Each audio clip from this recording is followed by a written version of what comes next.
I would like to welcome you all to the SAFE project, which is hosted by Blue Mountains Women's Organization. My name is Veronica Lee, and it is a pleasure for Veronica Barnes, Queen Barnes, to ask me to facilitate. As I was saying, my name is Veronica Lee, and it is a great pleasure to be able to facilitate the SAFE project. And first of all, before we start, I just would like to greet our founder and CEO of Blue Mountains Women's Organization, Veronica Barnes. I was just going to give you, you're probably very well aware of the ethos of Blue Mountains Women's Group. And the ethos of the group is community-based organization, which consists of women from African and Caribbean backgrounds. The organization facilitates seminars bringing awareness on women's health and other female-related issues. The aim is to provide women with information to enable them to make informed decisions about their mental health and well-being. Also to open up a dialogue for Black, Caribbean and African groups to learn more and understand the impact of COVID-19 to address loneliness and stress amongst these communities and groups. The project will also focus on Black, Caribbean and African communities living in particular neighborhoods in Nottingham. Where the previous conversations have been the impact of COVID-19. I'm just recapping on the previous sessions that you've had. I wasn't able to sit in on any of them because I was at university doing my college stuff. Also coping with COVID-19 and the lockdown, how to help during lockdown, and the activities that have helped individuals calm down during the lockdown. Which brings us to today's community conversation, which is mental health awareness and services available. Also tips on taking care of your mental well-being. Now, before I go any further, I would like you all to introduce yourselves, your organization, and your connection with Blue Mountains Women's Organization. So I'm going to start with Elle. If you can unmute your mic for me, please, and just tell us a little bit about yourself. And please feel free to just jump in. And when you finish speaking, please mute your mics. That'd be great. Thank you. Elle. Thanks, Veronica. Good morning, everybody. My name's Elle and I work for Majetu Foundation as a trainer, and that's how I came into contact with Veronica. And through there, I've done some volunteering with Blue Mountain Women in the past when they were working on a project at the Nottinghamshire Archives. And yeah, it's been a pleasure to be a part of this project. Thank you. Awesome. Hyacinth, do you want to go next? Unmute your mic for me, please. Unmute your mic.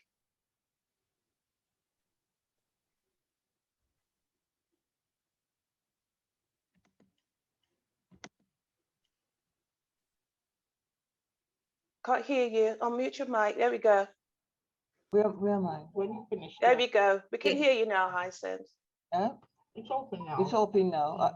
Yeah. Okay. My name is Hyacinth Banton, and I'm a part of the Blue Mountain Women Group for quite a few, many years. I'm now the treasurer for the group, and I know Veronica for many years. So that is my involvement. I'm the treasurer at this this village for many years. So yeah. Okay, lovely. Thank you. Mrs. Anderson. Mrs. Anderson, would you like to introduce yourself? Do you want to unmute your mic?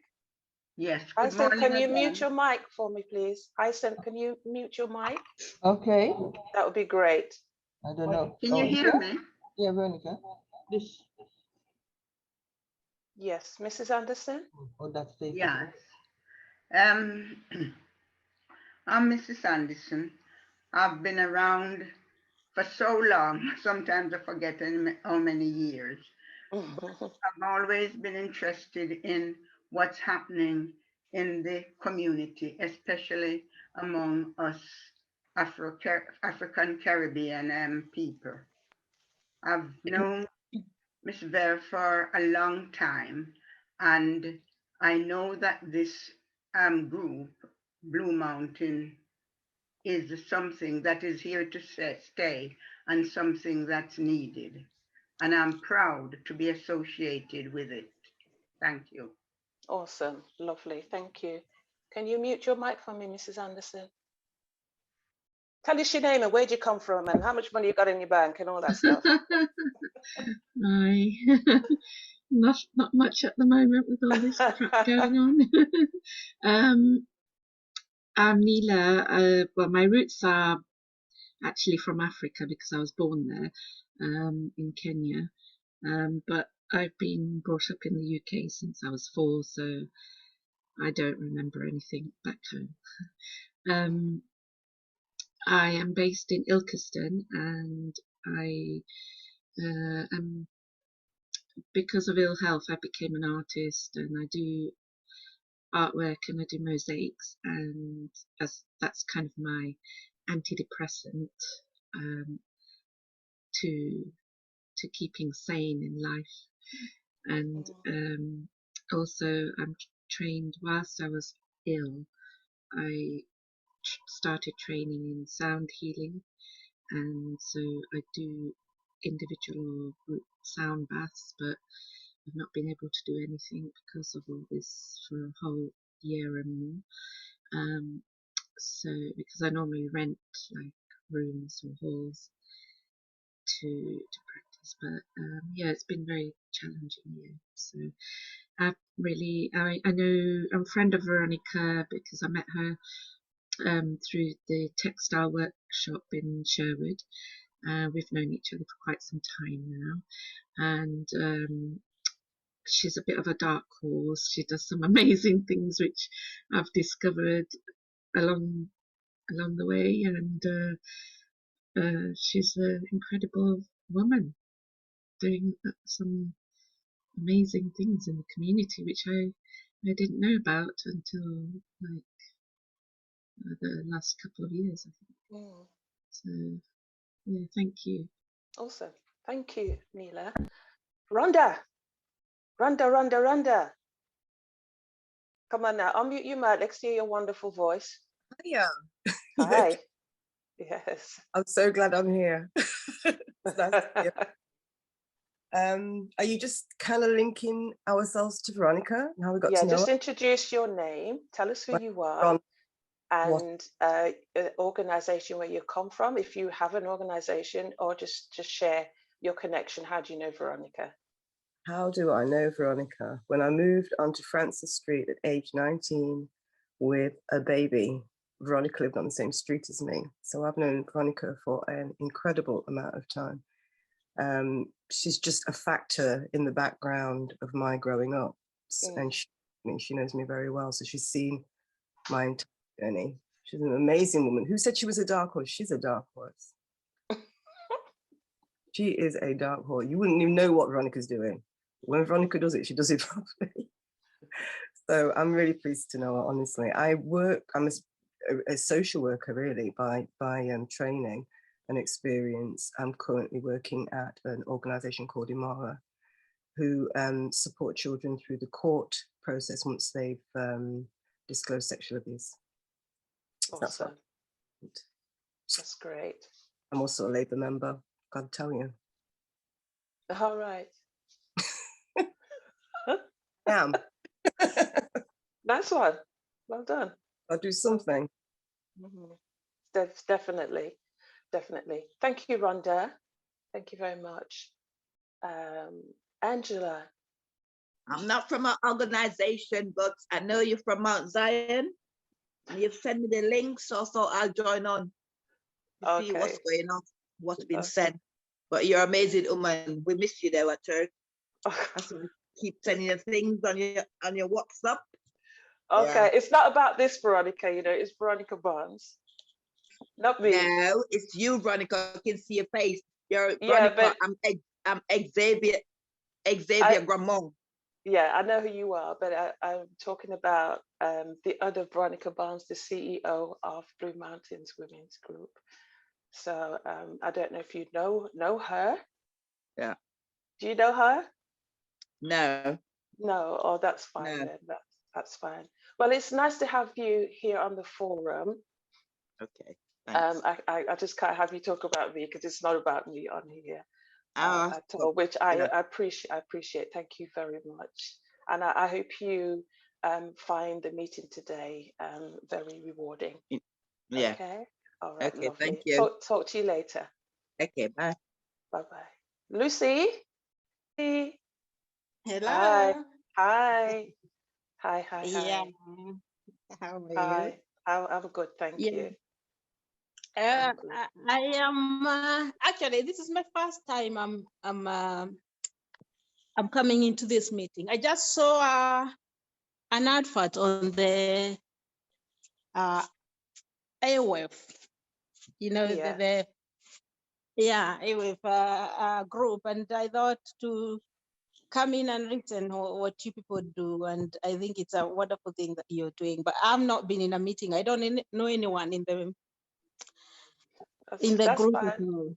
Yeah. But I thought I just had an interest on hear what you people are doing, and it sounds like it's a good thing. Yes. Yes.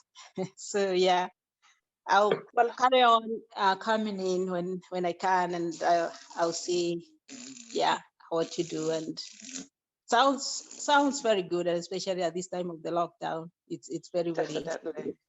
Yeah. Well, I hope Okay. you'll be blessed. So stay tuned because we have a great speaker, and you'll also be able to ask some questions after she's finished her presentation. Okay. All right. Awesome. Yeah. Thank you. Dion, Miss Rose. Hi, Angela. Hi. Oh, sorry, I'll wait. I was trying to unmute myself. I picked my phone up and I couldn't find the unmute button. Do you want me to go ahead? Sorry, Angela. Oh. Yes, you can go ahead, Dee. Yeah. Dion. Yes, I know a few people on this group. This is my second Zoom call with Blue Mountain. I've known Veronica for years through events. I am a community activist myself. I organise my own events. I'm linked to quite a few events. The recent events I'm linked to is the Marcus Garvey group and the John Carroll group. And since lockdown, I've also started my own new community group called Forward as One. And that's supporting families and young people. So yeah, that's me. Awesome. Okay. Lovely. Nice to see you. Yes. Hi. My name is Angela. Sorry, I'm just eating my breakfast as well. I'm project manager at Fearless Youth Association, and here helping to sort of set up and hold the Zoom conversations. And it's great having to see some new faces as well that I'd not seen the last couple of Zooms. And thank you so much for Zooming in. Bless you. Thank you. Did I ask Lucy to speak? I couldn't get hold of Lucy. Lucy, are you there? Probably eating breakfast as well. Okay, who do we have here? Please forgive me if I pronounce your name incorrectly. Beza? Hello, yes, I'm Beza, and this is the first time I'm participating to the meeting. I work with asylum seekers and refugees, And I have always been interested in community groups and active participation. I was born in Ethiopia and brought up in Rome, Italy, and now I'm living in Nottingham. I came to know about the meeting through Winifred. And yes, I was interested in the subject, lockdown, mental health, and how to maintain yourself, your psychosocial imbalance. Awesome. Awesome. Thank you. Thank you. So maybe after the session, you can all network. You know, it's great to be able to network with different organizations. Thank you, Lucy. Thank you. Now, our guest speaker, she will be speaking with us for approximately 45 minutes. And then you will be able to share your thoughts and ask our speaker some questions. And we are mindful of the time. If you are able to share, if we could keep what we want to say to a minimum of 3 minutes, that would be great because of time. And please, when you've shared, please, it's important if you will unmute your microphones, because it really does disturb the others who are speaking. Oh, it gives me great pleasure to introduce to you our guest speaker, aka Hebrew Queen, Ms. Winifred Thomas, a woman that is not defined by her profession. As a lecturer, private tutor, and consultant in higher education, further education, including all GCSE levels. A woman that has been called to work in the community for over 40 years in the capacity of community building, engaging to empower, motivate, support, serve to those who are lost, sick in need, and in despair for a brighter future of hope. For 21 years, Winifred has worked for a worldwide multinational hospitality company with a global brand of full service hotel and resorts. To 29, she got a volunteer skills at Back In, she works with vulnerable adults and families from BAME communities. Many individuals from diverse faith backgrounds, including Buddhists, Christians, Hindus, Muslims, Sikh, non-believers, and atheists, access services. There is no judgment. No one is turned away, regardless of the belief or non-belief. Winifred is now working towards completing the NLP Masters Practitioner Program for therapeutic sessions and is also a director of the Back-In Board. Just lost my place. As a community engagement advocate, she continues to serve the homeless, the lost, the broken. She has gone into areas which deemed unsafe and chaotic, offering hope, love, faith, cooked meals to the elderly, the lonely, and the sick. She is a woman who has invested in herself and believes in her self-worth. She values herself as a phenomenal woman who walks with purpose. Without further ado, I would like to introduce to you Winifred Thomas. Over to you, Winifred. Thank you. Can you all hear me? Yes. Great. Thank you so much. It's just so nice. I know there's a few people that didn't give their announcement, but I'm sure as we open up the session, just really conscious of the time. It's now 11:45. Let me just open up this morning with, first of all, just to give my personal gratitude to Veronica and the aspects of just being grateful and honored to take this platform for Blue Mountain. Now, I've known Veronica I think like Rhonda says, and I think many people growing up in Bradford. I think I know Veronica, in her heydays. But I'm just privileged to being able to take this platform and to share this experience. An experience for me, the topic today is something that is both very, very personal. It is something that has grown interest, certainly in the area of work that I have continued to do over the years. And I've just seen a massive impact of how that is related both to myself as a woman coming through menopause, through just the cycle of life, family,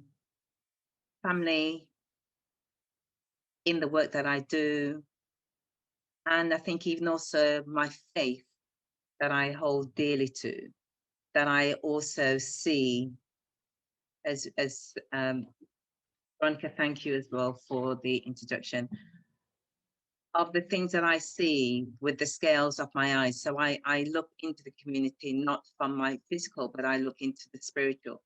I really have been given, and I use the word, I've been blessed to have gone into the community, hence how I've even got involved with Blue Mountain. Again, it's like a calling. And so for me, there is a personal aspect that I see, but from a professional, personal, and the spiritual aspect, that it's very dear. So sorry if you can hear the noise in the background. I just want to just open up. So, my gratitude and to Veronica and Blue Mountain Project, and just asked me to take this session. I'm going to start this session with and then I want it to be more of a conversation as opposed to a question and answer, but I'm more than willing to have questions. But as we start this morning, I just want to just read this quote. And this is quotes that I have in the mornings, and it's just really just a theme of where we are as women, where we are women in the stages of our life. And the quote reads this morning, was sent to me by I get these quotes every morning from my cousin, and it says, change the unchangeable, accept the unchangeable, and remove yourself from the unacceptable. Quite a powerful quote that I tend to encourage people in my group. So what I want to do is just to open up. Oh, let me just, as I'm talking, I'm just going to try and see if I can open up if Angela, then if you can make me the host, and I can actually see if I can get, I've got some slideshows that I can present as I'm doing this. Is that possible, Angela?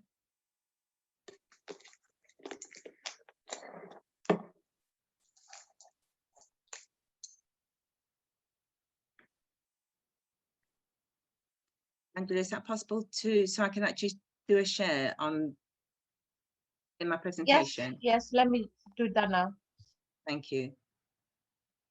Whilst we're waiting, is there anyone else that wanted to give an introduction that we didn't have, or do you want to wait until if there's any questions and answers? You can probably do that then. Whilst I'm waiting, let me get filed up. Yeah, I'd like to ask, I missed out Rhonda, I didn't see Rhonda and Bev, if they can say something while you're doing that, Winifred. Okay. I think there's about two or three others. Okay, Rhonda. Rhonda's already spoken. Has she spoken? Yeah. Yeah. Oh, okay. Did Bev speak? No. No, Bev didn't. Can you hear me? Yes, we can hear you. I know I've had a few technical difficulties, so I had to transfer equipment. Okay, so I didn't see you. Yeah. I'm Beverly Taylor. I'm acquainted with Veronica from the neighbourhood that I grew up in. So that is going back quite a number of years. I also had the opportunity to be involved in Blue Mountain, delivering different seminars and a whole day's workshop, which was based on post-traumatic slave syndrome. And it was a fantastic opportunity because we are not often having these discussions within our communities. So I was really appreciative of having the opportunity to do that, as well as run meditation classes through Blue Mountain. I think it was a very innovative step for Blue Mountain to take to support doing that. And at the moment, I'm a therapist in private practice, and I also work with Balm Therapy CIC, which is a mental health and wellbeing group which focuses on looking at alternatives to maintaining mental health and wellbeing for us within the community. That's powerful. That's great. That's great. Thank you, Bev. Thanks. I just try to keep it brief. Yeah. We have, well, let me put the magnifying something on. Shanita Anderson. Hi. Hi, would you like to introduce yourself quickly and how you know Veronica and your connections with Blue Mountain Women's Organization? So hi, my name's Shanita. I'm currently a psychology student at the University of Salford, and I'm currently doing research in Black mental health disparities from the accounts of therapists. And I heard about this from a friend, so I don't actually know Veronica personally, but I just wanted to come along to kind of see like what you guys do and kind of hear kind of from different people's perspectives about mental health and things like that. Awesome. Awesome. Thank you. Did I ask Beza to speak? Yeah, Beza, yeah. Beza. I'm just trying to find my file to share. Yeah, I think that's everybody, or somebody disappeared just then. There is T-A. I don't know who that is. Tia.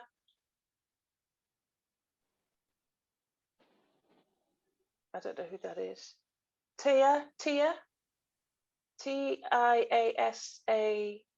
100. Mrs. Anderson, that's one of my permanent Oh, that's Mrs. Anderson. Good morning. Good morning. All right, you've spoken, Mrs. Anderson. Yes, I've spoken, yeah. Yeah, right, lovely, thank you. I think that's everybody, Winifred.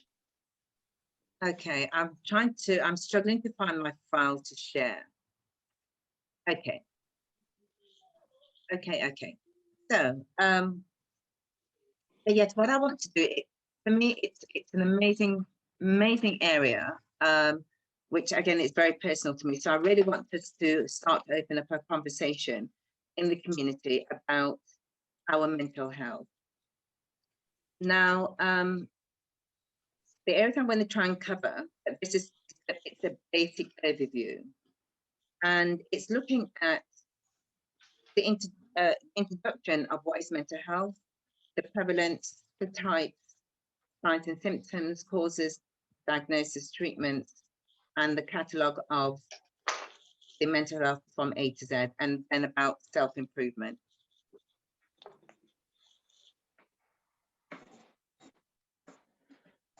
So what I did was to go across the different stats in terms of looking at the statistics in the UK. Veronica, just give me a time as well, because I'm just conscious of the time, so if I can try and narrow it down so we. Well, it's almost 12 o'clock, so you have 45 minutes.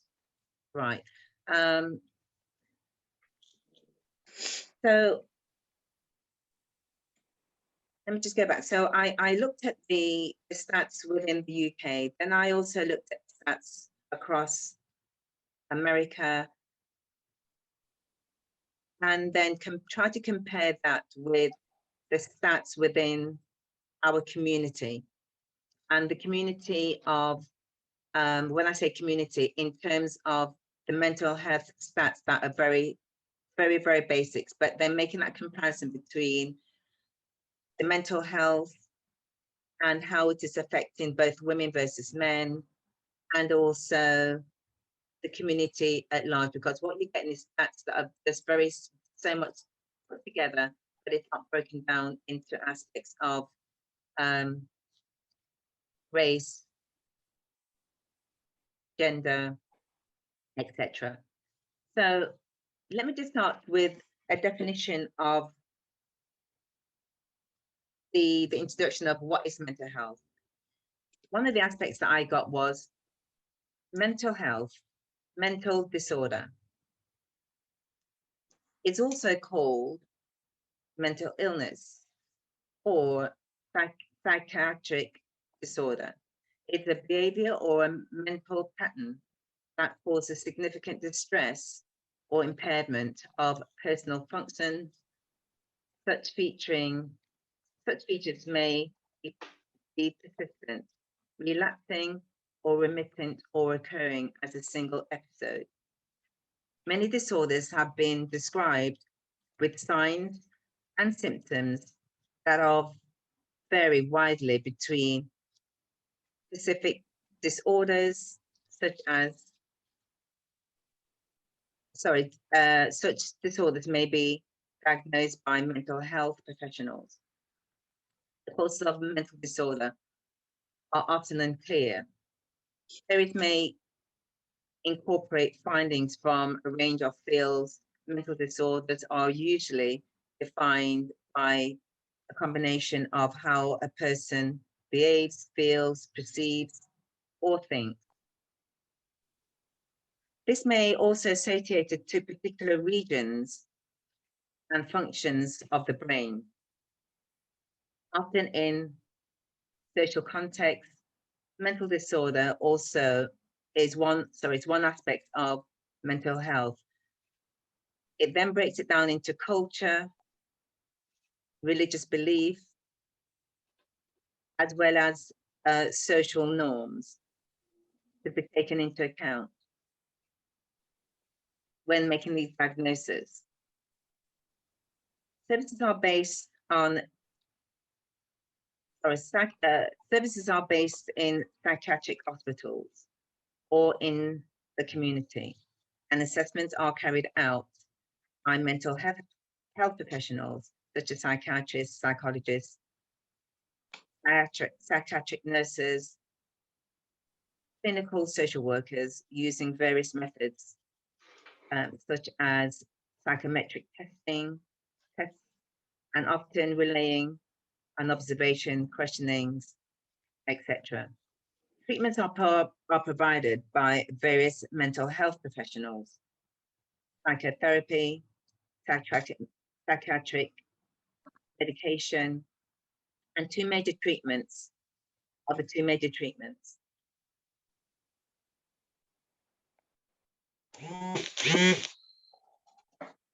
Other treatments include lifestyle changes, social intervention, peer support, and self-help. In a minority of cases, there might be an involuntary detention or treatment prevention process, and have been shown to reduce depression. In 2019, a common mental health disorder around the globe includes depression, which affects about 264 million.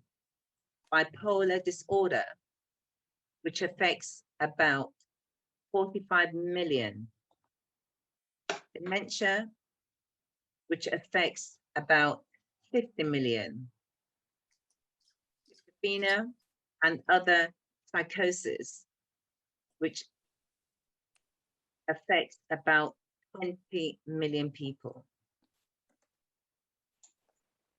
Neurodevelopment disorder includes intellectual disability, autism spectrum disorder, which usually arises in infants or childhood, social stigma, and discrimination can add to the suffering and disability associated with mental disorder, leading to various social movements attempting to increase an understanding and challenge to social exclusion. There are other names that are given around mental disorder, and that is psychiatric disorder, psychology disorder, mental illness, mental disease, mental breakdown, nervous breakdown, mental health conditions. There is the speciality is psychiatric and clinical psychology. Symptoms generally start with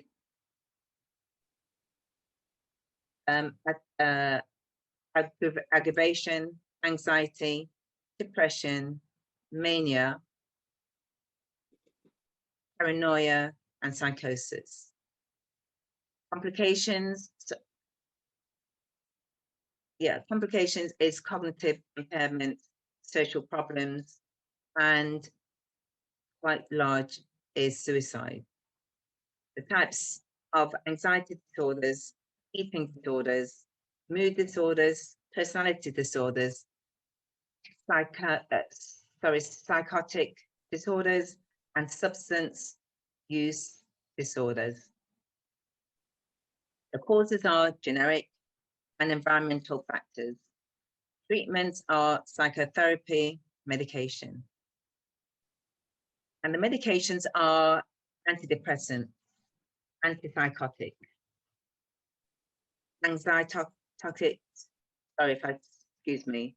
mood stabilizers, and stimulants.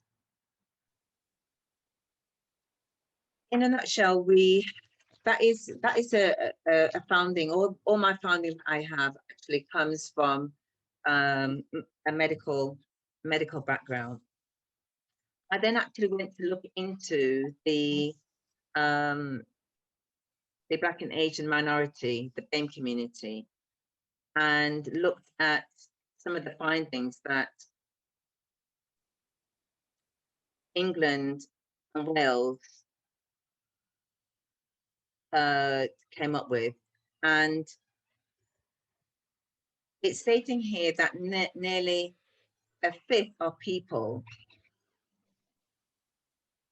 from the BAME, Black and Asian minority ethnic backgrounds, the mental health communities is important because people from these communities often face individual social challenges that can affect access to healthcare and overall mental health and physical health.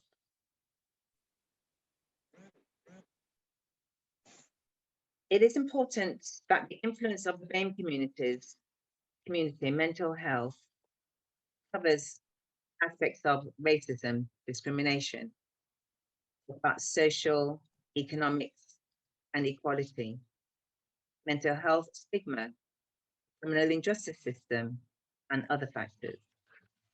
I'm skimming through a lot of this because there is so much information that it's hard to cover all the aspects. But there is, I looked at this experiment because of this proportion of racism and discrimination, the socio-economics inequalities. And as I'm going through this, I really want people to see, that's what I wanted to have a conversation, to see how much of this that we here in this forum is actually experienced in our own lives. And so if we look at even social and economical inequalities, the stigma around mental health, criminal injustice system, how many of those things that we are affectors, And then we also look at the cultural inappropriate treatments and intervention. There's also aspects of refugees, asylum seekers. That is also covers our aspects of mental health.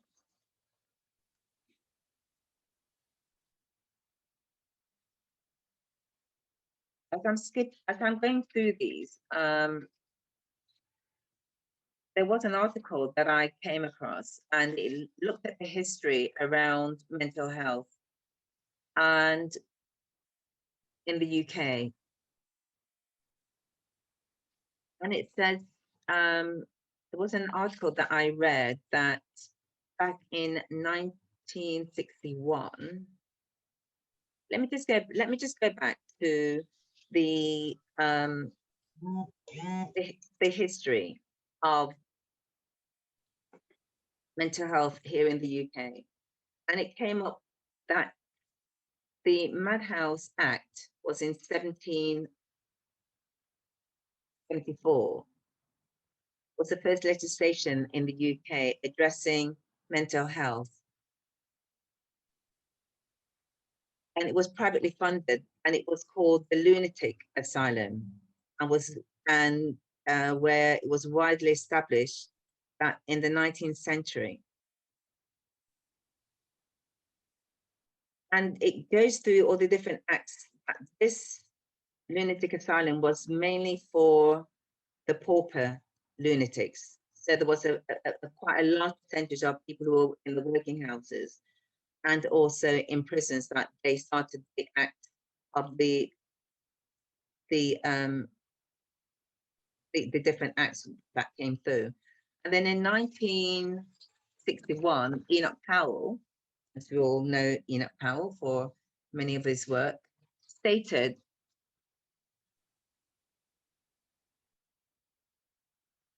and he said 15 years from 1961, it says in 15 years time, there will be a need for more than half of many places in hospital for mental health, for mental illness, as there is today. So does that make sense? So he was saying there was going to be an increase, a massive increase back in 1961. And if we sort of move, fast forward to where we are today, there is, I'm looking at the percentage, the adult psychiatric survey is saying there is 1 in 6 in the UK respond as showing that there are symptoms of common mental health disorder in the recent days.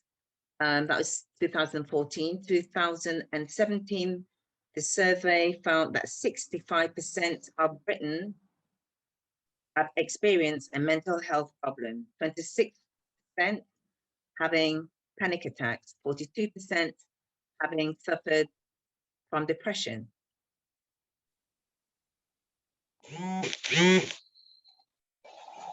The survey, it goes on, they also found that there were a number of responses who had reported having suicidal thoughts.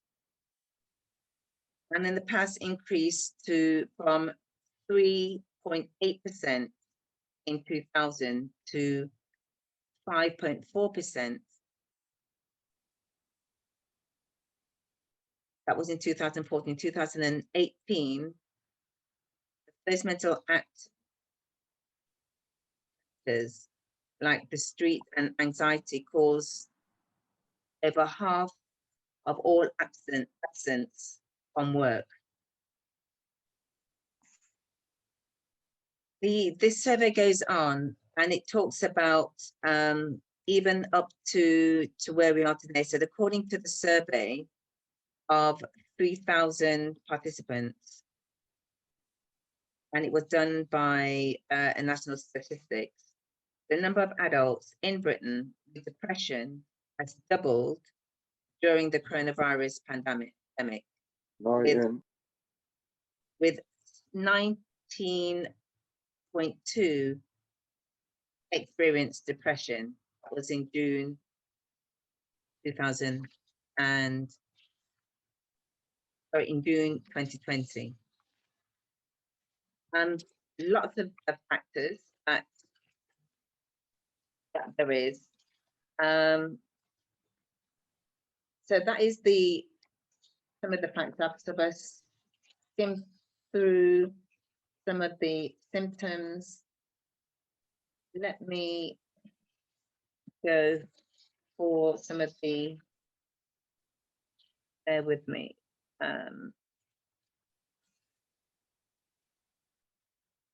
So if you look at some of the, I'm going to look at some of the types of mental illness that I probably skim through.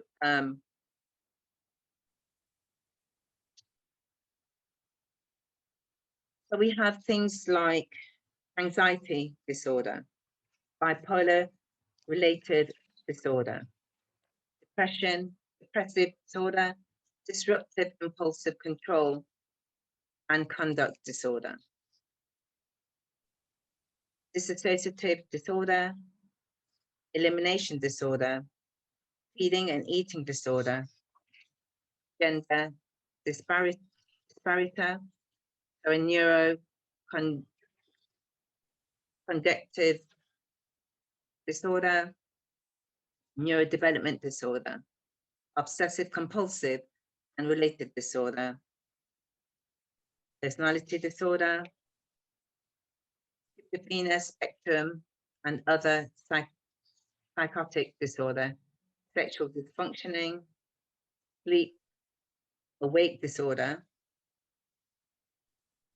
substance related and addictive disorder.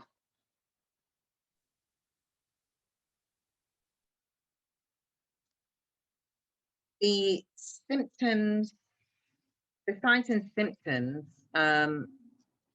everyone, you know, here or even in our community would be aware of, you know, someone, yourselves, that some of these signs are maybe coming to, you know, to us, and peaks in valleys in their mental, you know, in our mental health.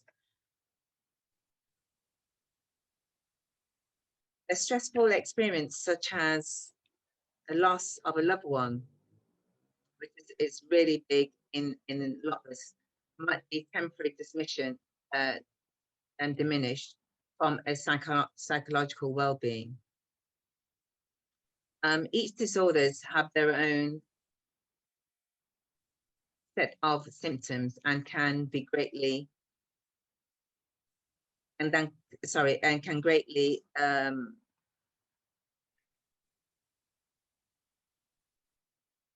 influence signs of mental illness in adults and even to adolescents.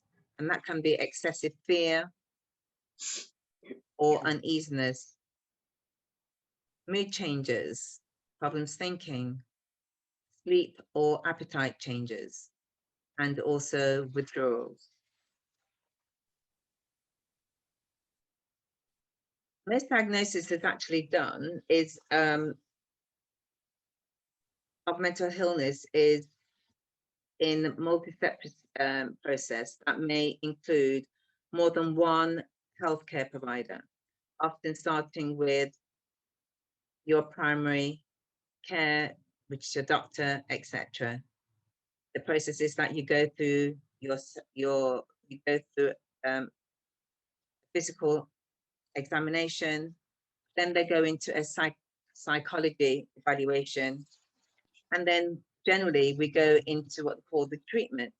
And most treatment of mental illness is often considered curable, but they are definitely a treatable. Most definitions say are treatable. Treatments for mental health disorders varies greatly depending on your individual diagnosis and the severity of your symptoms and the results can vary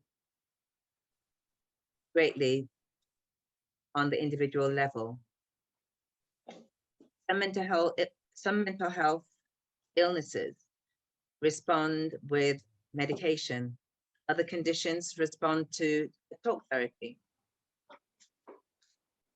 Some research also support with the use of complementary and alternative therapy for certain conditions. Often treatment will include a combination of treatments, and options can require some trial or error before finding what works best for the individual. I've got like an A to Z, which is quite a complex area. I work very much with people with addiction. We've got anorexia, we've got binge eating, drinking, bulimia. And I'm just running through some of these, as things that some of us may be able to relate to. We've looked at grief and loss. We looked at happiness, inspiration, job stress. We look at people go through mental exercise, mood disorders, panic disorders, post-traumatic stress disorders, even things like quitting smoking. That varies in so many different aspects. Suicide is obviously a very big area that we don't talk about. Now, one of the aspects is, and we're really running through this now, it doesn't give it any justice to how big this area of work is. But one of the areas is, how do we look at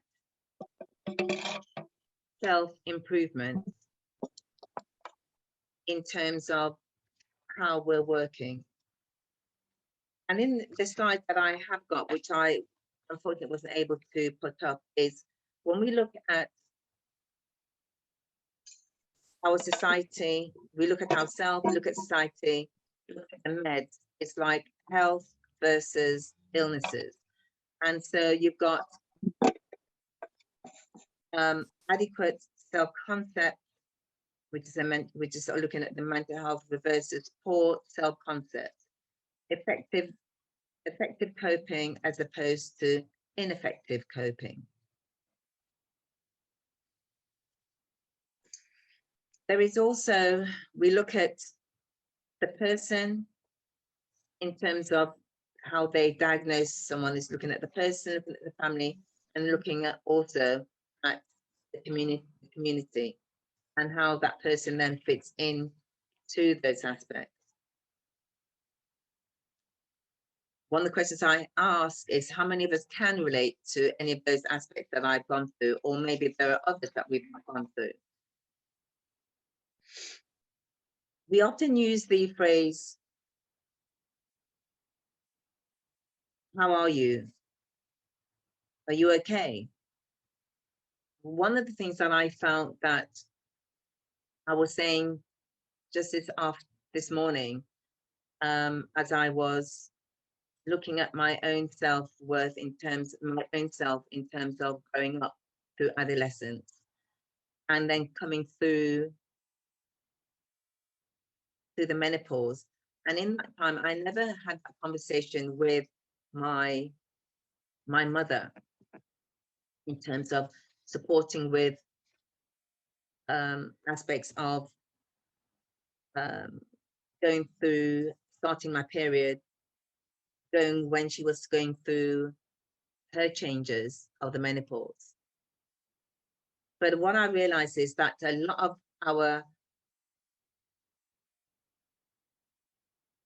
struggles in the Black community, in the cultural community, is very much, we keep it very much to ourselves. And when I go and compare some of these factors that I've just gone through I can have a more of an open dialogue with my friends when I was at school in terms of when they started their periods. I can have dialogues with my work colleagues who talk about their anxiety, their medication that they're on. But I think in our community, we often don't talk about aspects of really of what we are facing. In our community, that says there is a rising above our cultural silence. Mental health in the Caribbean community is 1 in 5. There is also in the student population where there is a high rate of suicide. It is ranked 1 in 25. We are often, when we're even also portrayed in the media, when we look at men versus women, there is nothing against, men versus women, but the media portrays mental health in a woman, particularly Black women, as being aggressive, out of control, as opposed to the male will probably sit and have a totally different aspect of how they cope with their mental health. And I'm looking at some of the mental health issues, particularly within women and our perception. And I was actually listening to some of the aspects that we were talking about when people were introducing themselves, and it was, I'm just, etc. But it's so important that our social support system, where we build on self-esteem, assist with self-perception, empower the individual, offer comfort, acknowledgement, and foster a sense of belonging. The increases of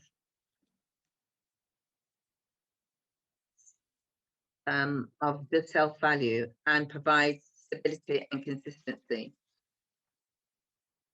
There is something here that I pulled up again. I wasn't able to bring that on the slide. And it says, how many of us can put our hands up or walk around and saying, not saying, we're looking about giving yourself the affirmation. But out of a poster here that I've got, and it says, I've got the title here, out of yourself, from silence mental health. How many women can say, looking at ourselves, I have depression, I have borderline personality disorder, I have post-traumatic stress disorder, I have anxiety disorder, I have bipolar, I have schizophrenia. So as I look at even the conversation that I can have with individual women, one of the things that I find that we don't have to open up this conversation, I mean, I'm really just trying to sum it down in terms of the timing, that we really need to look at starting a change in our community and help how we're going to help to empower each other. And it's not about the empowerment of how we go about knowing someone's business, but it's helping that woman, that individual, the family members, in terms of how we literally empower each other. And there's a slideshow that I had here. Change starts in your community. The power is in our hands, as opposed to in your own hands. I have another heading here. Do we trust each other enough? And if so, why? Why not, or why? Are we living, or is that painful? And I have an acronym here, LOVE. L for living, O for our, V for values, and E, every day. Are we actually living the LOV, or is that a painful aspect? Are we acceptance and tolerance and forgiveness of those who are altering our life lessons? We give so much, and to the point we end up being exhausted in our own place, sometimes within our homes, maybe in the facade that we carry. And I have this quote that our beauty is for ashes, taken from Isaiah 6:10. The other acronym that I was talking about when we look at, our mental health as a facade, is that we have this analogy against looking at a caterpillar going through the metaphors of the process from the metaphors into this butterfly. And I've got this quote that reads, just when the caterpillar thought the world was over, it became a butterfly. So as we look at some of the aspects of mental health, and it is such a big area, and I'm just really skimming through. I really wish I had this slideshow, not giving any excuse, is how are we looking at self-improvement? I just wanted to just open up and say that there is Mental Health Week, Awareness Week, which starts on the 10th to the 16th of May.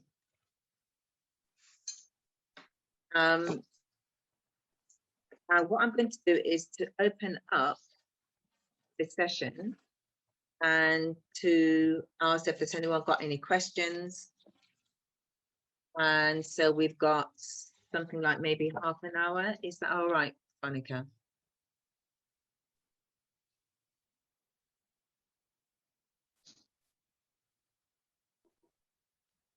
Veronica Lee, can you hear me? Yes, I'm here. Just trying to tap So on I mute. just wanted to just thank everyone, for listening for, I don't know how long I was there talking about. There is just so much. There is really so much that, we need to look into. But if there's any questions or any aspects, I can see there are some messages on the chat. I wanted to share something. If nobody else is sharing at the moment. Neela? Yeah. Yeah. As someone with lived experience of mental health, it's a turning point in many people's lives, I think, when you do reach to that kind of point in your life. And it's been a terribly challenging yes, I can it's been quite a challenging journey, but what I've come to, somebody else talking, what I've come to the conclusion is that having a breakdown or having depression is for me personally, it's more to do with the fact that we are experiencing reality in a world of kind of illusion, in that often the people who get this kind of mental health issues is because they're battling in a world that is so designed to push us to our limits and to stress us out to the extent that we become ill, to the extent that we can't cope, to the extent that we lose our community connections. We're just surviving. We're just going to and from work day in, day out, the same kind of routine, the commuting, So what I came to the conclusion, actually, it wasn't a breakdown that I had, it was a breakthrough that I had, because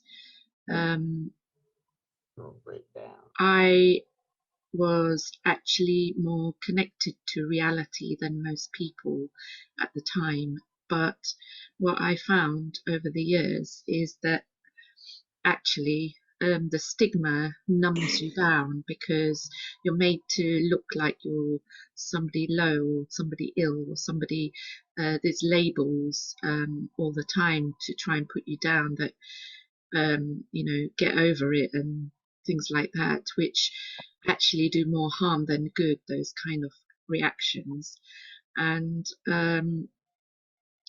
And then the other aspect, they tried to get me onto antidepressants, but I refused. And the reason why I refused was because when I visited India once, and also when I observed here other people who had been on antidepressants, they had such severe reactions to the medication, and often it almost feel like they were just numbed to their eyeballs and not allowed to express who they are, not allowed to express their feelings.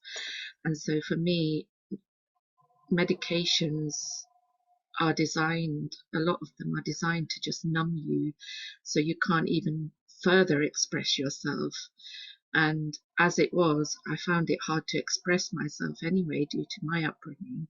But what I found was art was like the opening of my world of expression. And ever since I started art in 2009, I've never looked back. It is just, that is my biggest antidepressant. And the other thing I find also is that people don't sit and listen to you. People just don't sit and take the time to listen to your story. And if people don't listen to your story, you're just ignored, you're just rejected, you're just like a reject in society. And if we only took the time to give a listening ear to somebody, that in itself can halve a lot of the issues that they might be going through, and maybe even show them a way out of what they're going through. I could say a lot more, but I'm going to leave it at that because I know a lot of people will want to share. But that was some of my experience over the years. Yeah, thank you, Neela. I know it is really, for me, this is an area which is, I know when we touched on a few weeks ago, that it's really is an area that is absolutely huge. I also just wanted to say, just to let everyone know that in your place of work, every company, even in schools, have got a work policy around mental health. I don't know if a lot of you are aware of that, but in our workplaces, everyone should be aware of a mental health work policy that a lot of companies are not using.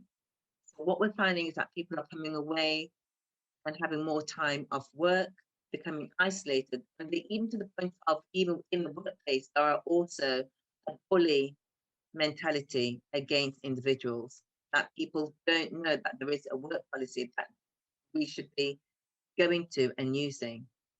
And I think when we can equip each other, and this is what I'm saying about equipping each other, to know that there are policies and procedures, and not to be seen as aggressive, not to be seen as a troublemaker, and etc. When you have your tools and have the information and be assertive of who we are, then there's nothing they can do. And the worst thing is when we are thinking, like you said, Neela, people are not listening. So what do? We go to our graves, our parents, our mothers, go to their graves with their pain, with their stories, and not to share that. And this is why for me, I want to change that narrative. I want us to be more open, but it's not everyone is willing to be open to speak about, yes, I have got, but yes, you are not just Neela with your conditions, but you are Neela who's going through that metaphors from that caterpillar into the beautiful butterfly, but your experience from your pain into your beauty. So I use the beauty for ashes. I use these analogies because within us, we carry a facade, but within us, there is a beauty that we can have, but we need the right people around us to help to open our purposes and not to carry this carcass of pain. And I work with so many women, some may not be on here, they go into addiction. We see people going out on the streets, and as I go into those who are addicts. We have lost, even in Nottingham last year, the amount of people that have taken their lives. Neil, I hear what you're saying. We are not listening. We don't listen to each other because we see someone maybe with an attitude, we've got this, etc. We do not listen. I am guilty of that. And I try to understand aspects of seeing my cousin who went through having a hysterectomy, took her into mental health, totally. So my father, who was a strong man, worked so hard all his life, the death of my mom sent him down into dementia. See him crumbling into a man for 17 years. And then now I'm left more or less on my own, and I see my depression. I can say that I see my depression. And what I do, I have to self-medicate. I have to do my self-improvement. And we need to have this dialogue open. We need to understand, as opposed to, yes, medication they will give us. It's easy, but we're not using the therapeutic sense. We need to recognize our facade, but the inside pain that we carry. Thank you. If someone else wants to continue that. I also wanted to say thank you for what you shared at the beginning and just now. That was quite powerful too. I just feel I was stressing. There's so much information here. There's just so much. But it's a dialogue that, for me, I think it's a dialogue that has to keep going. We have to keep going this. We can take this down into so much more nuggets. Thank you. Can I just say, in terms of sharing, there's a lot of us out there that are not safe people. We want to share, but we can't share our internal world with everyone because these people are not safe. And because there's issues, we don't know how to break through. We don't know. We need the tips. We need strategies. We need things to be put in place, individual places where, first and foremost, we need to be honest with ourselves. We need to learn to stop blaming perpetrators. We need to stop blaming COVID. We need to stop blaming and look at, I love what Nina said about, they said she had a breakdown, but she saw it as a breakthrough. We need to be able to see these these negative things differently with different eyes, you know, because it can open up so much other positive things. You know, I remember when I was going through, and I finger pointed at my father a lot of times. And I learned my father's passed on now. And I realized that how can I let somebody who's dead control my life, ruin the rest of my life? And it took a spark. But like you talk about self-medicating, we have to find these things so that we can now rewire our mental state, rewire our brain, think differently, look at the situation. Yes, it has happened, it's happened. How can I move forward with it? We're in lockdown. How can we move forward with our mental state of being locked down? What can we do in that state? So, you know, we've just got to be careful about who we share our internal realms with. We need to find safe people, safe environments. You know, we are the community. We are individually, we all make up the community. So we need to find, I just wanted to share that we need to find people who are safe. It's Veronica Barnes. And you said something about we should be careful who we share with. I think sometimes when we're at a low and we share with people, we share with that person because at that time we feel that connection that that person might empathize. And when you've shared with people when you're at a low and then they use it as a weapon against you, then it tells you that that person is not where they ought to be. Because if they were, they would empathize and they wouldn't try to make you feel they're not safe. Feel low about your situation at that time.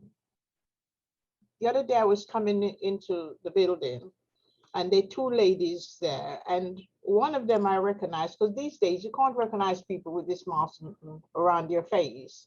And unless they smile at you, you kind of don't know how to approach them, yeah? And then one of them approached me and said, "Hello, Veronica, how are you?" And I said, "You're right," and da-da-da. I know they're greeting. The other lady says, some people, they go like, them not know, like they don't have a pass. So it's not, that's not what she said, but that's what she means. Like they never do anything wrong, or they never this, never that. And I'm thinking to myself, and I said, all of us have got a pass, whether it's good or bad or how we view it. But there's not one of us who have not experienced something in life that we wish we had never experienced, but we did. It made me feel bad in a way that, why did she say that? Because I didn't, and I had to say to her, I didn't recognize you until you spoke. I didn't recognize you because this bit of you is all covered up. And sometimes we misjudge people because we ourselves are feeling bad. Was she feeling bad and think I was ignoring her or something like that? Because, you know, like that's the other thing. We judge other people by our own selves, where we are at and what we're thinking. And Neely, I want to say that culturally, having any kind of mental health issue is very painful how they deal with you. And I can say that from the African Caribbean community.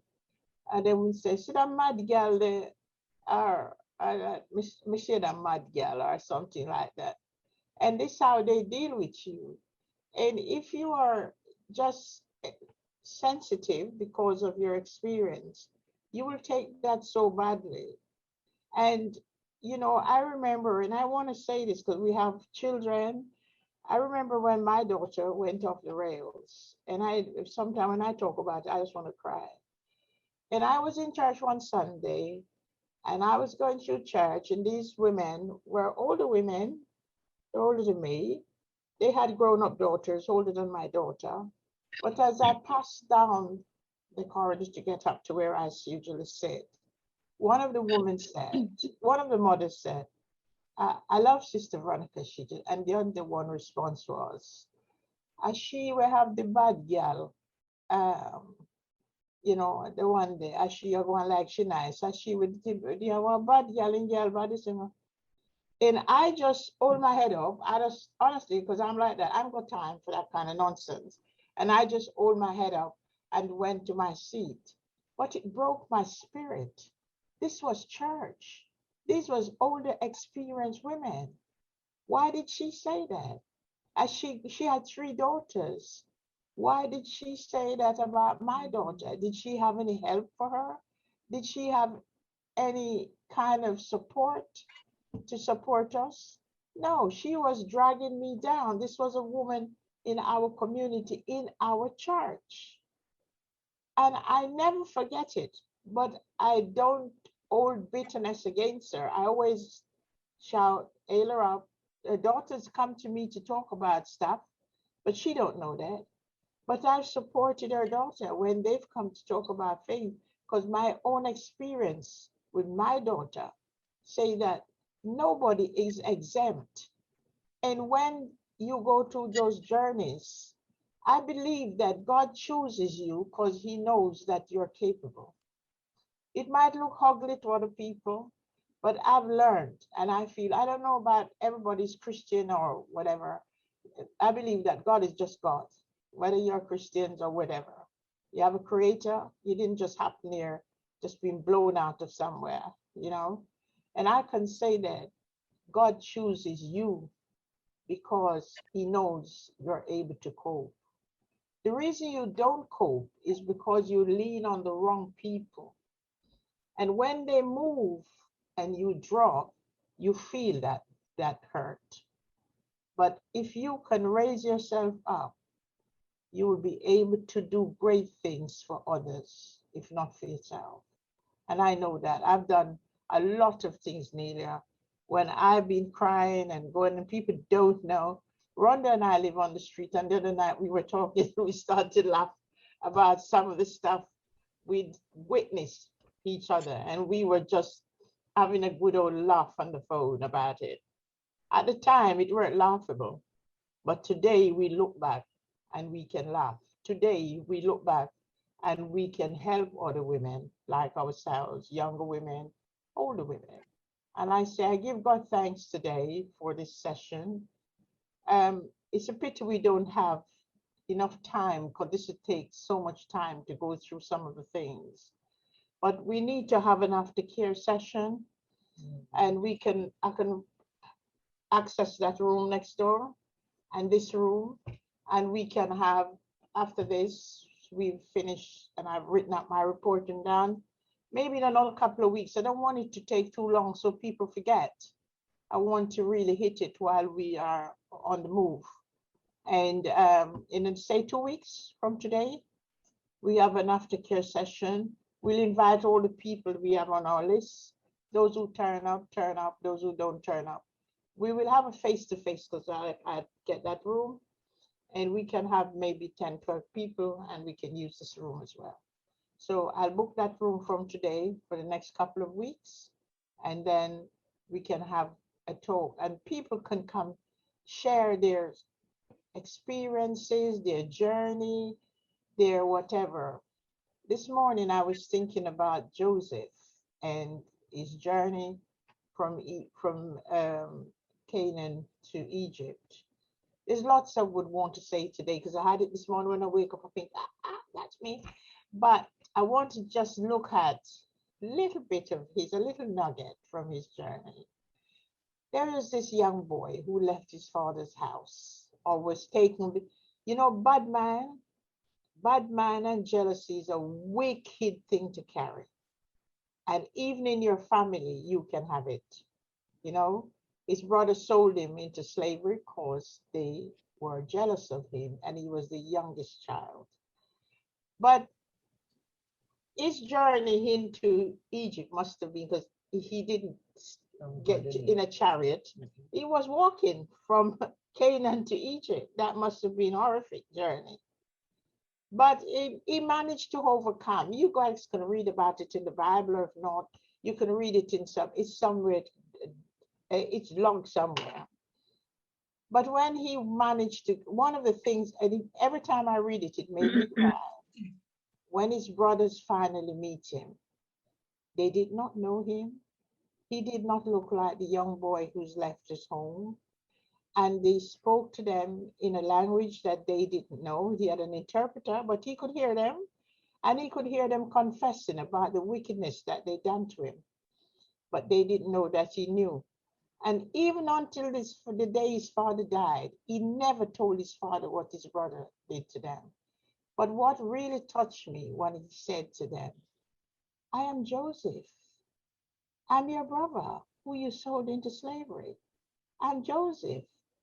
And can you imagine, all those years he has not seen his brother. He was now a big man. He was 30 odd years old. He left at 17. And you can imagine the trauma he must have been going through when he saw them. I'm your brother. They didn't recognize him. I'm Joseph. And the love he showed to them. And that is what, Nelia, we have to show to each other to help them to heal. That is the love. There's a male among us, so we are a female group. Now I wish he would have identified himself, but not to worry. One day, yeah. And so I just want to say today that that story just kind of touched me today. We are brothers, sisters, and the brother is with us. And this is how we're going to look at each other. We are here to help and support each other. We're not here to spread out people's dirty linen on the street. We're here to put those dirty linen somewhere where they are not seen and cannot be used to abuse us. Yeah. I want to just stop talking because I'm sure there's somebody else who want to say something. Thanks. I just wanted to add to that.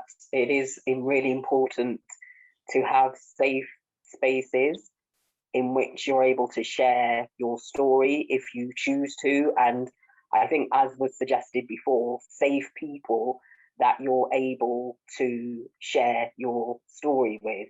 Because I think on one hand, it seems to be important that people are sharing across the board, but I would definitely agree with what Veronica Lee was saying as well about the safety that should be enshrined within that, because that is also about love. That is also about respect, so that when you unburden yourself in certain situations, that's actually where it stays.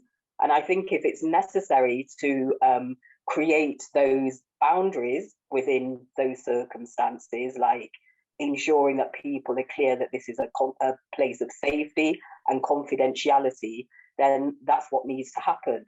Naturally, you cannot hold people's feet to the fire and force them to conduct themselves in a particular way, but I think giving expression to the fact that a space should be like that, it almost creates a sense of that's how we can conduct ourselves. So I think it is important to have the spaces, but it's important in how they are created, and to respect those parameters as well for everyone's safety. And then more likely than not, people will be willing to come forward and share their stories. Yes, definitely. I believe that when one shares, that we listen, but then ask the right questions.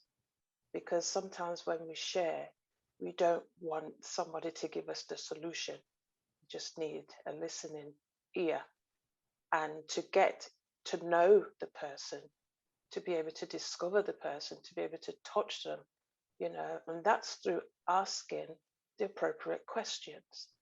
I'm not saying, okay, I've heard you, let me pray. I mean, how can we say, let me pray, when you haven't asked a question that what's really going on in your internal world? We need to get to know that individual first before we can touch them with anything.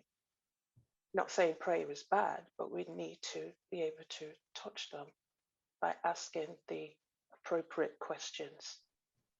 and really getting to know their internal world, because not everybody, we share superficially. We share certain things that's external, but to go into our internal world is really difficult. I'll only tell you so much, because can I trust you with my heart?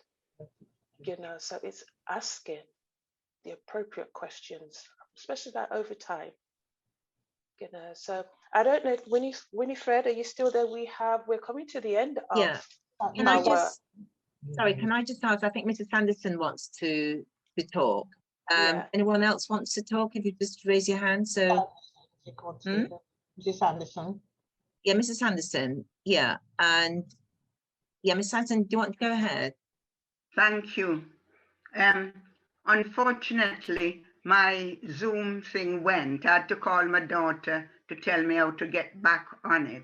So may I thank you, Winifred, for that presentation, because I thought I was going to hear some modern stuff, you know, throwing at my old lady here. But it was inclusive of how mental health, you say the words that was used maybe 50 years ago, but I've met so many people, when they're talking about mental health, they're trying to bamboozle you, but you were good. Now, I'm looking forward to the next 2 weeks when we'll meet and I can, we can, talk, because I find that I've got a lot to say. And I feel that sessions like this are more beneficial than medicine. Absolutely. Amen. Yeah. And sometimes you see people out there and they say they're mad. As was said before, you need to sit down and talk to somebody, but you don't need to talk to somebody where you go tell everybody, so you see her the associate and what she doing. You get what I mean? She mad, and they turn the finger. And in principle, years ago, and still is, there's a stigma on mental illness. And I applaud, not because people like Nyla or whoever is there that's got mental illness, it's because they are talking about it. They're not being ashamed. And I find sometimes everybody says they're normal. There's no normal person.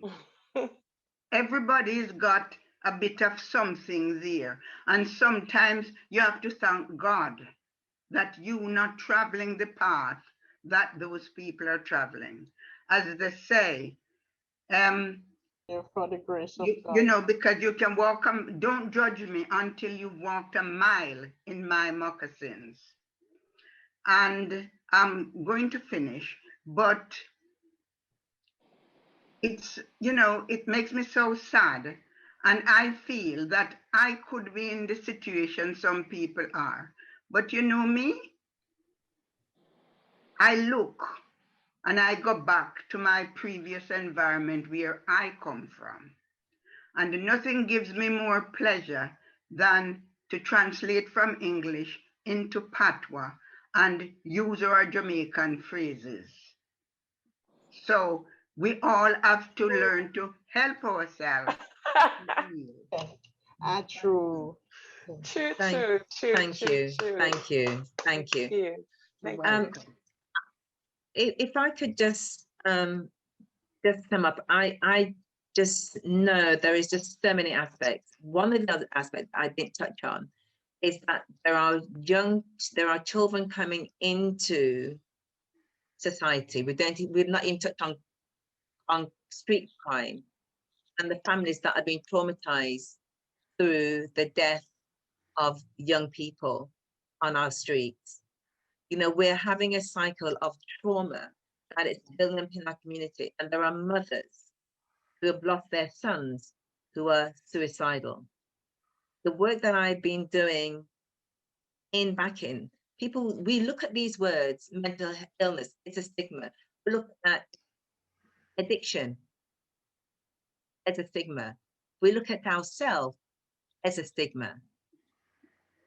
I was in a situation just the other day, and me being assertive of who I am, being protective of someone else, even as a woman, and I felt the prejudice against myself being assertive, being protective over someone else, has taught me to take myself away from me being an assertive woman, but being protected. And the thing is, what we need is a platform of trust, a platform of openness. We need a platform of being able to share our own brokenness.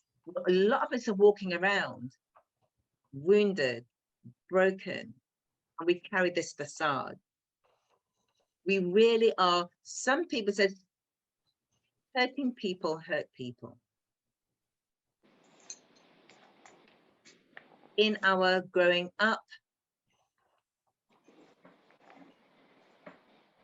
our parents may have failed us, didn't know better, etc. We have to come to a place, that's why I go back to, we have to come to a place where we have to accept that brokenness and turn those ashes into beauty. Because there's beauty for ashes. In our brokenness, we will come through in the beauty. We don't have to carry this pain. But some of us cannot and don't understand how to look at self-healing. We need to release ourselves from that bondage of pain. We need to stand in the beauty of who we are. We're all created with a purpose. We are all created for more than just today. Today has been absolutely, for me, significant, but our journey must continue, not today. We need to continue our journey. We need to stay contact. We cannot take our pain to the grave like our parents, our mothers. We need to talk them through, because we have got our grandchildren. I have my granddaughter, I don't know if Lauren's still on the line. I have my nieces and nephew. I have my son. I have my children that I can talk openly. I can break down. My mother never did to my children. I can do that. My mum never did. I never got help. We never talked about the menstrual cycle. We never talk about the menopause. We never talk about buying a bra, etc. But I know I can have that conversation with my white peers. You know, we're not talking. I can go into work and, you know, they'll say, oh, I'm on anxiety. And they talk about that. We are not talking. We are holding this pain and we're taking it to our bed. We wear it here. We need to take the mask off. And we need to continue. For me, I want to really say, I want to really continue this.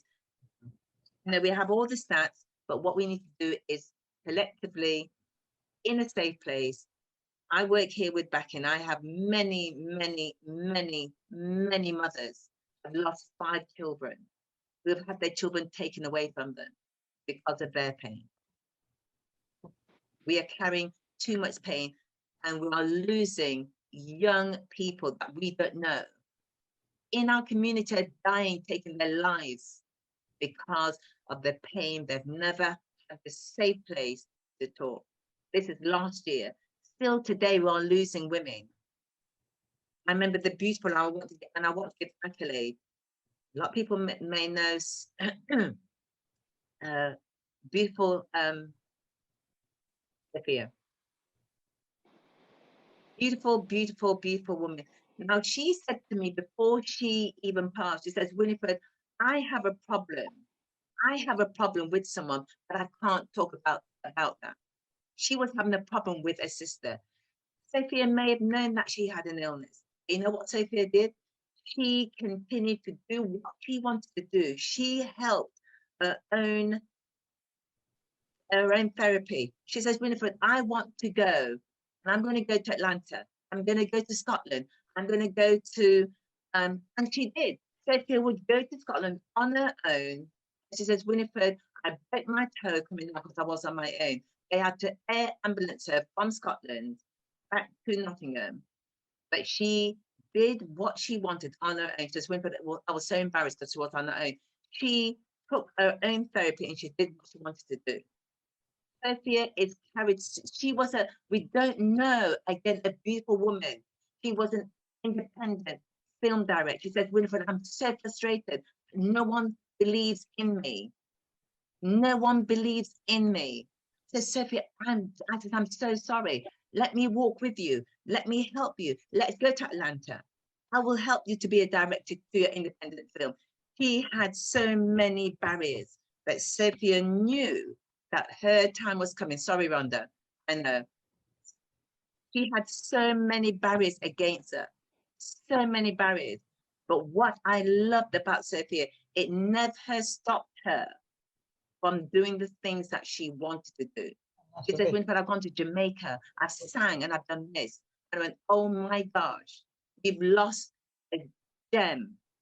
We have lost a gem. And she said, Winifred, I am struggling with someone you know, but I don't want to discuss it. We have to walk with integrity. We have to walk with love. We have to learn to trust. We have to learn to let go of our pain. Until we do that, we are still in bondage. We are still in bondage of our pain.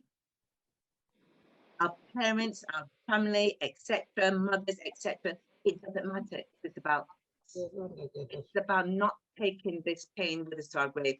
Learn to release so we become these beautiful butterflies with an aspect of healing. So we don't go to our graves or saying, I wish I could. Let's start living. Let's start living, loving self and continue this dialogue. I want this dialogue to continue. We've got space here at Back-In. I've got a women's group. We've got the space. There is nothing that we can't do that it's impossible. It is all possible. And I really want to have this dialogue running and continue. I mean, I've got stacks and stacks of paper stuff like, you know, paper, but it's not about the paper. It's about us. It's about trust level. It's about show your vulnerability in a safe place. It has to be safe. We have to be authentic. And I don't want this to stop here. Too many of us are going to our grave. Too many of us are dying. Or have you heard? Have you heard? Have you heard? I want to do it when we're dying. So I just want to close and just say. But you need to let Rhonda say what you want to say. That's not good. You have been on a rather for long. Veronica, your mic's muted. What's that? We can hear you. Can you unmute your mic, please? So let me just say, I just want to just say a thank you, thank you, thank you. And I just want to say, may the Lord reward your works, your wages, Sister Veronica, Arns. Got this print out and it's just not printed out very well. Fall from the Lord. Oh, it's printed. But I just want to say, you know, when we seek a safe place of refuge, let this be our safe place of refuge. All of you, Veronica, Hyacinth, Veronica, Bev, Neela, Elifea, Rhonda, Mrs. Anderson, Beza, beautiful Beza, Maureen, Angela. Thank you, Ray, for coming. Sunita, Shanine, Paula. Let's have this dialogue. We are all affected. Our children are affected. Let us not stop this conversation. Let's continue to give each other our self-worth now while we're living. Not coming to the funerals, not waiting until saying, oh, now we're not, it's not going to be 100 people together. It's going to be about, let us start doing what we can do today, next week, not 2 weeks, next week, daily. Let's keep this conversation going. We've all got our self-worth. Thank you. Thank you. Thank you. Thank you, Winifred. Thank you so much. That was awesome. I just seen a mail pop up. Ray, hello, hello, Ray. Hey, how you doing? Oh, we're doing very well, thank you. I don't know how much you have heard. I'm heard. Yes, I'm heard to meet you. Ladies are very brave in your your life coming up in this society. I'm from Bermuda. I was just invited to this, sir. Yes, I'm staying in the UK now, and I'm just listening to you brave women, your speech and all that. It's very enlightening. And I wish you the best. God be on your side. God bless you. Awesome. Thank you. Thank you so much for being on this platform with us today. And we're coming to we're at the end now. It is 1:10. And I just want to let you know that Veronica has already shared what I was going to ask her to share about the aftercare. And if you want any other information, Blue Mountain Women's Organization does have a website. I'm sure, shall I relay it to you? www.bluemountainwomens.org. Mobile telephone number is 07 5503 71810. They also have email where you can email if you really need to contact Blue Mountains Women Organization for anything regarding the SAFE project. You can also email them on info@bluemountainwomen.org. Just want to say, start your day with a positive word of affirmation. That's where it starts. There's power in our words. So a man thinks, so is he. So our pain doesn't define who you are. Speak words of life into your hearts, regardless of what it looks like, regardless of what it feels like. Speak positive. Like Winifred says, beauty for ashes. I am. I have great words to start off with. I am great. I am beautiful. I am not hurting.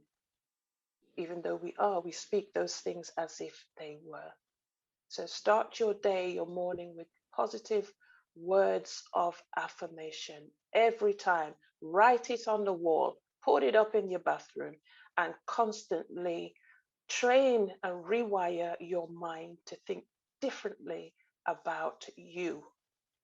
It starts with us because we are the community. When we can be positive about us, we can have positive children, positive grandchildren.